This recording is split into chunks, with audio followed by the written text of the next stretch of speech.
কলিতা, কেওট, বড়ো, চাহ বাগানৰ লোক, এই ধৰণৰ কোনো জনগোষ্ঠীৰ কথা নাই। তাত ৰাজনৈতিক দলৰ কথা নাই, কি বিজেপি, কি এজিপি, কি UDF, কি কংগ্ৰেছ, তাত সকলো যাব পাৰে। সেই ধৰণৰ এটা অনুষ্ঠান হৈছে অসম সাহিত্য সভা। 1917 চনৰ 27 ডিচেম্বৰ তাৰিখে এই অসম সাহিত্য সভাৰ জন্ম হৈছিল। কিয় জানানে? অসম সাহিত্য সভাৰ এটাই উদ্দেশ্য যে অসমত যিমান ভাষা ভাষী লোক আছে সকলোৱে নিজৰ ভাষাটোৰ চৰ্চা কৰিব লাগে। আমি কোনোবাই অসমীয়া কৈছোঁ, আমি কোনোবাই বড়ো কৈছোঁ, আৰু আমি কোনোবাই বেংগলী কৈছোঁ, আমি কোনোবাই কাৰ্বি ভাষা কৈছোঁ বা টাই ভাষা কৈছোঁ, কথা নাই। সকলোৱে নিজা চিন্তা চেতনাৰে নিজৰ ভাষাটোৰ চৰ্চা কৰিব লাগে। তেতিয়া কি হয়, পৃথিৱীৰ গুণী জ্ঞানী ব্যক্তিসকলে এটা কথা কৈছে, ছাত্ৰ ছাত্ৰীসকলে আটাইতকৈ ভালকৈ চিন্তা চৰ্চা কৰিব পাৰে নিজৰ ভাষাটোৰ জৰিয়তে। কিয় জানেনে? কাৰণ সেই ছাত্ৰ ছাত্ৰীসকলে নিজৰ মাতৃৰ গৰ্ভত যেতিয়া থাকে, তেখেতৰ পিতৃ মাতৃয়ে যিটো কথা কয় সেই কথাটো শুনি থাকে। কাৰণ 5 মাহৰ পিছত, 4-5 মাহৰ পিছত গৰ্ভত থকা এটা সন্তানৰ কি হয়, ইন্দ্ৰিয়বিলাকৰ বিকাশ হ'বলৈ ধৰে। আৰু সেই ইন্দ্ৰিয়বিলাক বিকাশ হোৱাৰ পিছত পিতৃ মাতৃয়ে যি আচৰণ কৰে, পিতৃ মাতৃয়ে যি কথা কয়, তাৰ সেই প্ৰভাৱটো সন্তানৰ ওপৰত পৰে। গতিকে আজি মই বহুতো আই মাতৃসকল দেখিছোঁ, গতিকে তেওঁলোকৰ সেই কথাটো মনত ৰখা দৰকাৰ। গৰ্ভকালীন অৱস্থাত নিজৰ পিতৃ মাতৃয়ে সদায় সজ আচৰণ কৰিব লাগে, আনৰ ভাল চিন্তা কৰিব লাগে, তেতিয়াহে নিজৰ সন্তানটো এটি ভাল সন্তান হিচাপে উপজে। গতিকে নিজৰ ভাষাটোৰ চিন্তা যেতিয়া হ'ব, নিজৰ ভাষাত যেতিয়া চিন্তা কৰিব, তেতিয়া সেই চিন্তাই পূৰ্ণতা পায়।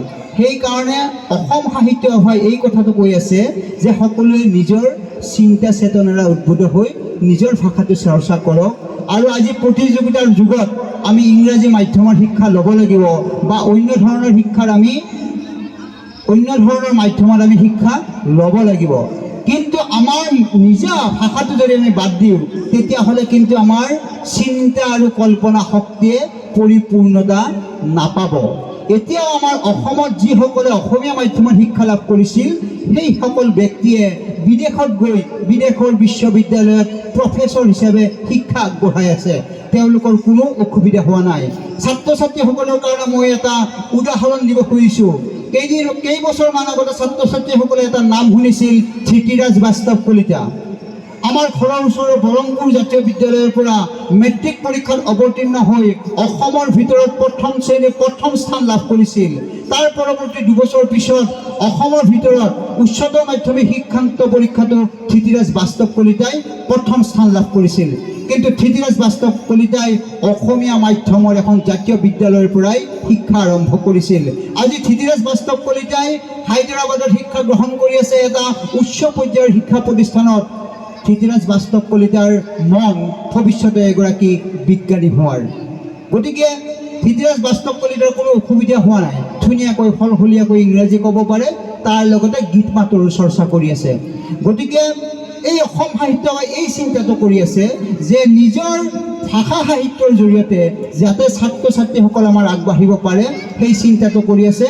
আৰু কোনো ভাষা যাতে অসমৰ পৰা বিলুপ্ত হৈ নাযায়, সেই চিন্তাটো কৰি আছে। ছাত্ৰ ছাত্ৰীসকল, এই অসম সাহিত্য সভা কোনে নেতৃত্ব দিছিল জানানে? অসম সাহিত্য সভাৰ নেতৃত্ব দিছিল পদ্মনাথ গোহাঁই বৰুৱা, লক্ষ্মীনাথ বেজবৰুৱা। লক্ষ্মীনাথ বেজবৰুৱাক আমি কি বুলি কওঁ জানানে? সাহিত্যৰথী, ৰসৰাজ, আমি লক্ষ্মীনাথ সেই ধৰণে কওঁ। এই সাহিত্য সভাক নেতৃত্ব দিছিল মফিজুদ্দিন আহমেদ হাজৰিকাই।